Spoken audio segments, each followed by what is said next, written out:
ಮಾನಸ ಪಿಲಿಕುಳ ಮಾನಸದಲ್ಲಿ ಇವತ್ತೊಂದು ಒಳ್ಳೆಯ food festival ಅಂತ ಒಂದು ಕಾರ್ಯಕ್ರಮ ಹಮ್ಮಿಕೊಂಡಿದ್ದೇವೆ ನಾವು.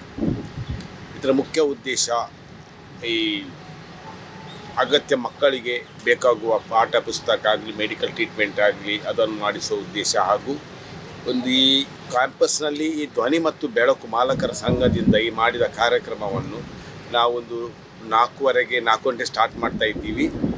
ಅದು ರಾತ್ರಿ 10 ತನಕ ಇರುತ್ತೆ. 7 ಗಂಟೆಯಿಂದ ಲೈವ್ ಬ್ಯಾಂಡ್ ಇರುತ್ತೆ, DJ ಇರುತ್ತೆ, ಜನರಿಗೆ ಎಂಟರ್ಟೈನ್ ಇರುತ್ತೆ. ಹಾಗೂ DJ ಲೈಟ್ಸ್ ಡ್ಯಾನ್ಸ್ ಮಾಡಿ ಈ ವೆನ್ಯೂವನ್ನು ಚೆಂದ ಮಾಡಿ ಇವತ್ತಿನ ದಿನ ಜನರಿಗೆ ಇದರ ಉಪಯೋಗ ಆಗಲಿ ಅಂತ ನಾವೆಲ್ಲರೂ ಈ ಕಾರ್ಯಕ್ರಮ ದಯವಿಟ್ಟು ಬಂದು ನಮಗೆ ಸಹಕರಿಸಬೇಕಾಗಿರೋದು. ಹಾಗೆಯೇ ನಾಳೆ ಬೆಳಿಗ್ಗೆ 10 ಗಂಟೆಯಿಂದ ಈ ಕಾರ್ಯಕ್ರಮ ಶುರು ಆದರೆ ರಾತ್ರಿ 10 ಗಂಟೆ ತನಕ ಈ ಕಾರ್ಯಕ್ರಮ ಇರುವುದು. ಇಲ್ಲಿ ಎಲ್ಲ ಥರದ ಫುಡ್ ಎಂದರೆ ಎಲ್ಲ ಥರದ ಒಂದು 30 ಸ್ಟಾಲ್ಗಳು ಇದೆ. ಈ 30 ಸ್ಟಾಲ್ಗಳಲ್ಲಿ ವಿವಿಧ ತಿಂಡಿ ತಿನಿಸುಗಳು ಇರುವುದು. ನೀವು ಬಂದು ಅದರ ರುಚಿಯನ್ನು ನೋಡಿ ದಯವಿಟ್ಟು ಬನ್ನಿ, ಸಹಕರಿಸಿ. Thank you very much.